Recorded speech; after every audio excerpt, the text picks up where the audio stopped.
yesterday was the meeting between Trump and Powell that happened at the Federal Reserve. It's memes galore all over the internet already. We have pictures of Trump and Powell in hard hats. They were disputing line item budget costs for a project that finished 5 years ago. They were also talking about interest rates. They were also hinting at the fact of whether or not Powell would either be fired or quit, and more. Now, the bottom line is, despite all the distractions that we got for the cable news crowd, we have to understand what is happening here, because there is an underlying shift and an underlying current that is much more important than anything that we are seeing in these verbal disputes. And it is that over time, and this is not just Trump's fault, you can blame multiple presidents for this, but over time, we are slowly but surely losing monetary credibility as a country. Monetary independence is slowly being taken away. We have Democrat presidents that only elect partisan Democrats to serve on the Fed board. We have Republican presidents that only elect partisan Republicans to serve on the Fed board. And over time, we risk letting the Federal Reserve, which in my opinion is the most important institution, public institution in the United States, because they are the lender of last resort. They are the ones that can make decisions unilaterally without having to debate for long times within Congress. When there is an emergency, it is the Fed that is there being the firefighter. It is nobody else. We risk allowing the Fed to become a partisan institution that will only do what its side wants.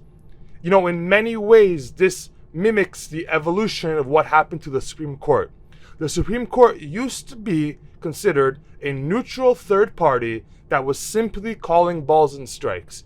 But over time, it changed to a partisan court where you can guess the vote on any case in your head before it comes out.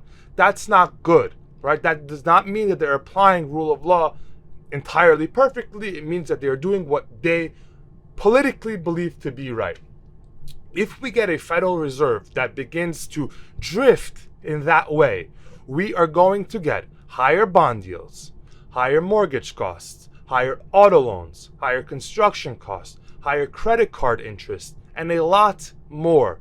The Fed must remain independent, particularly the chair, because he is the front-facing person on that committee.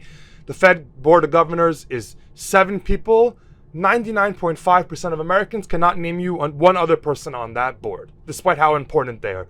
Most people know that Jerome Powell is the chairman of the Fed, and that's about it that they know about it. So if you have the most prominent member being essentially a puppet of the president who got to choose him, you are going to pay the price substantially for it. If you check out my TikTok, my Twitter page, my Instagram, my YouTube, my personal YouTube, I made a short reel on what this means for your wallet. Fed independence is a lot more important than you would otherwise think. Monetary policy is half of the puzzle in the United States. So it is very important that we maintain the sacredness and the independence of that institution. By the way, do not think I am the biggest defender of Jerome Powell. I've essentially disagreed with everything that Powell did from January 2021 and beyond.